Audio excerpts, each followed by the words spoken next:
Hello everyone, welcome to stenographer dictations.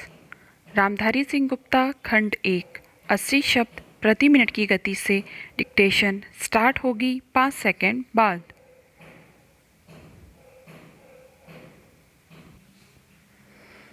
अध्यक्ष महोदय, मैं आपको एक और बात बतलाना चाहती हूँ और वह यह है कि कृषि विभाग को योजना आयोग ने बहुत गलत रास्ते में बिठा दिया है।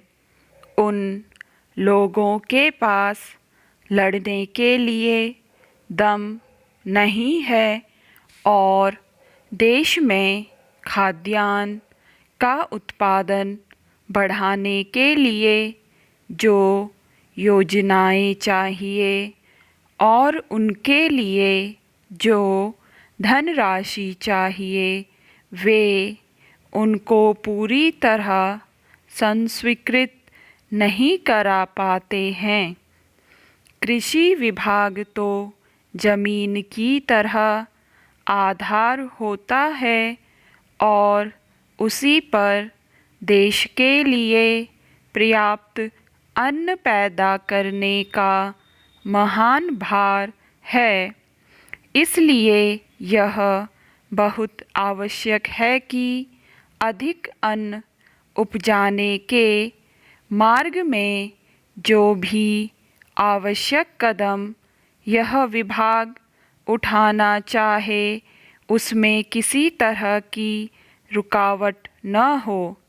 बहुत सी हड़तालें हो सकती हैं, मजदूर काम से बरी हो सकते हैं, लेकिन किसी भी हालत में वे खाने से बरी नहीं हो सकते।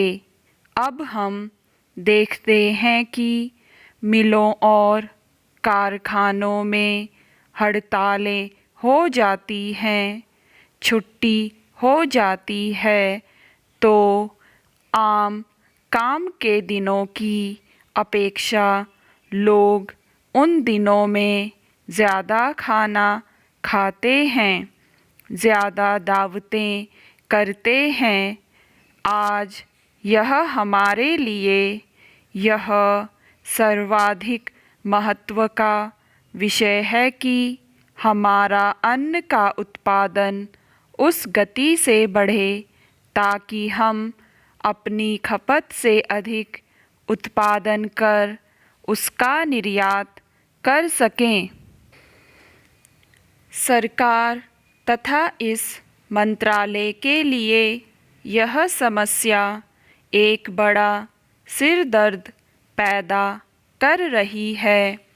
हर एक विभाग में बड़े बड़े अधिकारी बैठे हैं और हज़ारों रुपये के बड़े बड़े वेतन ले रहे हैं, लेकिन मुझे दुख के साथ कहना पड़ता है कि उनका दिमाग कार्यालय की मिसीलों और कागज़ों में लगा रहता है। इस विभाग का काम बहुत ही महत्वपूर्ण है।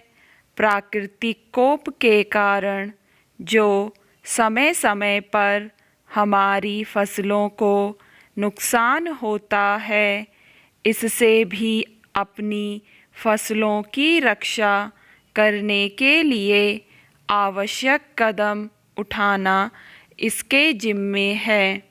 आज मेरे पास लखनऊ से कुछ लोग आए थे और वे लोग बोल रहे थे कि यहाँ दिल्ली में इस अवसर पर ठंडी हवा चल रही है और आप यहाँ दरवाज़े बंद करके बैठे हैं या आराम से लेटे हैं, लेकिन हमारी तो जान खतरे में है।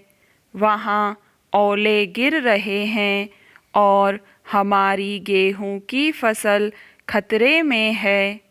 अब यह इस विभाग का काम है कि चूँकि हवा में पानी ज़्यादा होता है, इसलिए फसल के बचाव के लिए उस पर नियंत्रण किया जाए जिससे फसल की हानि न हो। स्टॉप।